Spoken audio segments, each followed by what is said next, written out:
Hello everyone, welcome back to my channel All Sorted, and this video is going to be all about the summer internships experience, how to convert your PPO, how to grab that coveted PPO from the organization. All my learnings I'm pouring here in this video. This will help all the coming aspirants of MBA, whoever is going to do their MBA this year, and your internships can get you a full-time job offer called pre-placement offer. All my learnings are covered in 6 points here. So if this is relevant for you, keep watching guys.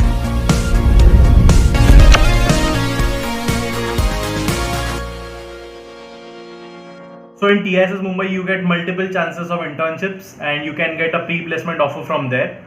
So I got 2 chances of such internships. In the first internship, that is a summer internship, I did not get the PPO. I made some mistakes. However, when I got the second chance of doing an internship for 2 months, I knew everything that had went wrong in the first time. I amended those mistakes. I put in my best. So this is going to be very practical. I hope this will help you. So guys, starting right now. The 6 things that you need to remember and implement if you want to grab that PPO offer. Point number 1 is all about the relationship with your guide or your mentor. So your relationship with the guide or mentor matters a lot. I was of the opinion that no, my work will speak for myself. I'll do nice work, I'll deliver my best, and I'll anyhow convert that PPO offer. And relationship with the mentor is, I'm not going to bootlick anyone, I'm not going to praise anyone unnecessarily or build relationships. That is not required. My work will speak for myself, and that is it. Only I have to concentrate on the deliverable and I'll get the offer. So wrong. First is the relationship with your guide or mentor. So here you'll get bullet points 3. Have to be a receptive person, a soft spoken person with your guide or mentor. Okay, nobody with that high experience would like someone to bring some certain attitude of if you're from a tier 1 college, and if you go with the attitude that I'm somewhat a great person, I'm a great student, and if you show that vibes of immaturity, bring those vibes of superiority, not listening to the other person, so it will be a big problem for you. So you have to be a soft spoken person, and if you want to know how that leader is, you want to know the personality of your guide or mentor, talk to your alums who are already working in that organization, that how is this person.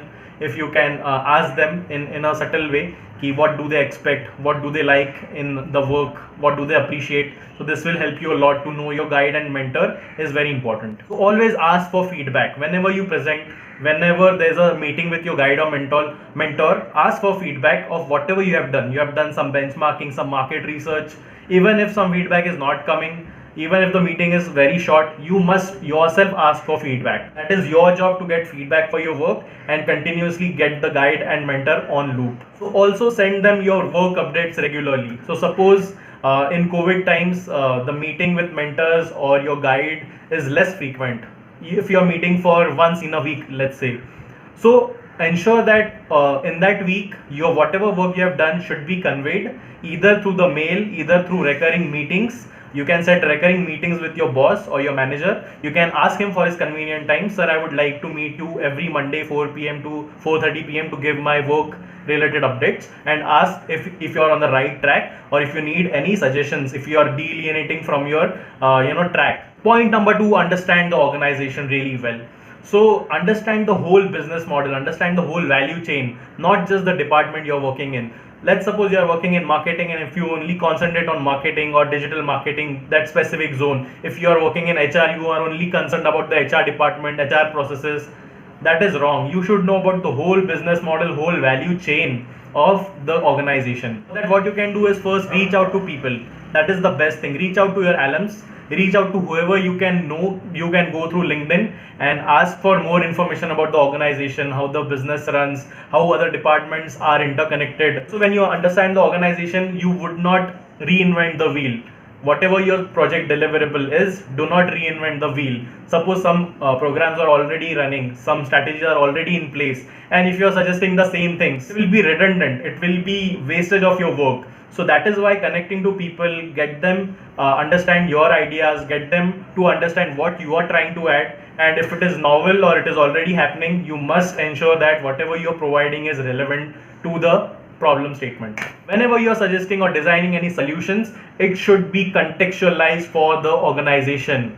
It should not be a very broad level solutions, like general level solutions. If you are working in the pharma company, pharma industry, pharma sector, or you're working for Sun Pharma or Dr. Reddy's, your solutions should be very specific to pharma industry. So after you do benchmarking with the similar industry, you will get to understand the systems processes there. So always provide organizational specific contextualized solutions and not general solutions. Number 3, evidence-based management, evidence-based, everything evidence-based. So data is the new oil, data is God. No one will, believe your own words, sir. I think this should be the solution. I think this strategy can work. I think कुछ नहीं होता है. Okay, evidence based सब कुछ होना चाहिए, based on reports, based on some data, based on some research papers. So there are a lot of ways you can build evidence based solutions. So whatever you are putting, whatever solutions you are suggesting should have some evidence with that, should have some cost benefit analysis, should have some data analytics part to it. Some sources it can be from the book references, it can be from journals, it can be from reputed reports like Deloitte, McKinsey, BCG, Bain. It can be from research papers. You can find ample research papers on Google Scholar. So whatever topic you're working on, in the first week, go to Google Scholar and find out relevant at least 10 to 15 research papers regarding that topic. Evidence-based management is something that is valued in organizations, and managers value that the most. Point number 4 is under-commit and over-deliver. Common problem is while we are very excited when you're committing. So if your manager says, will that be possible in the coming 2 weeks, you'll say that ho jayega, yes, I'll do it anyhow. You're very confident, you want to prove that you are very hardworking and you can achieve. But my suggestion is under commit and over deliver. Whatever is expected from you, you should deliver +1. Don't get too excited while you're committing. Suppose some work is gonna take 2 weeks, say it will take 2 weeks.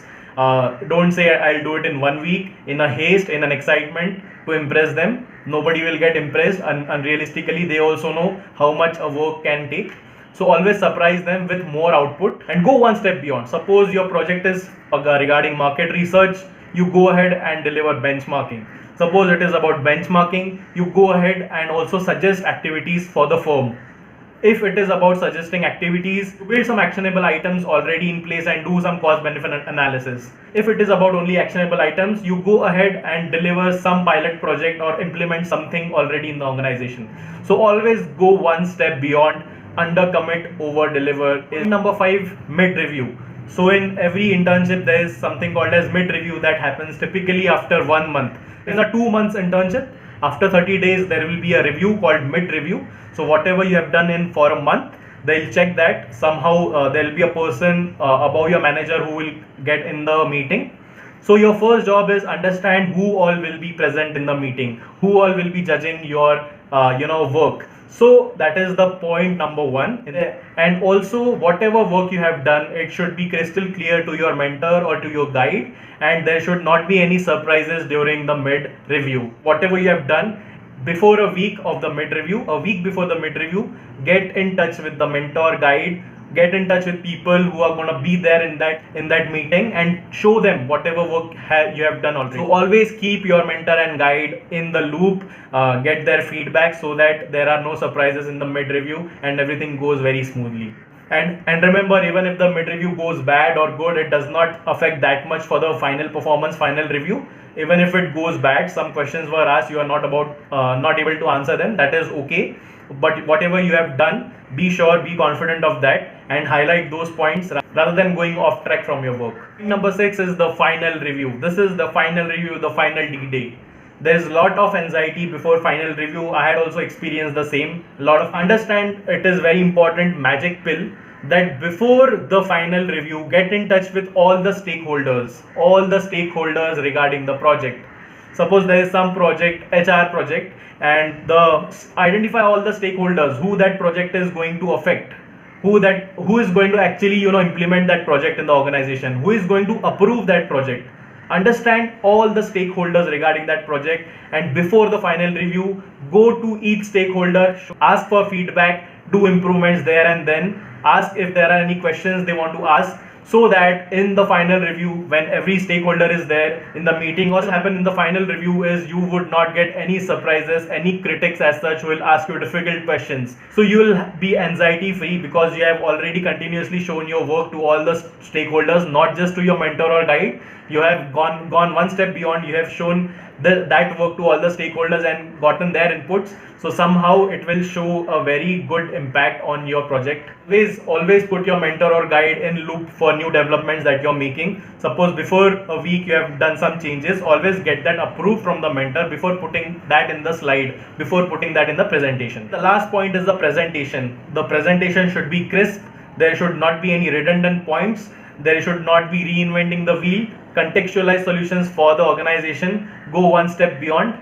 Also, as I said, put a very limited data in the slides. Whatever you have worked on, only put those things so that when questions pop up from those areas, you are very comfortable to answer that. Also, whatever points you have put in the slides, in the PPT that we call deck in the corporate world, whatever points you have put, whatever bullet point you have put before a week, imagine what all questions can pop up, write it on a piece of paper. For every bullet point, frame 2-3 questions that can possibly come in the final review, and then answer it yourself. If you are not able to answer, reach out to any stakeholders or your alums who are concerned with that project and get that answer from them. So this is how you will manage to create a safe zone for you in the final review, and there will be no shocks. Everything will go smoothly, and inshallah you'll grab the PPO for sure. So guys, these were all the points that I wanted to convey. I'll be making more such videos regarding summer internships. If this is beneficial, please like, share and subscribe. I'll make videos regarding the presentation skills. I'll make videos regarding the free sources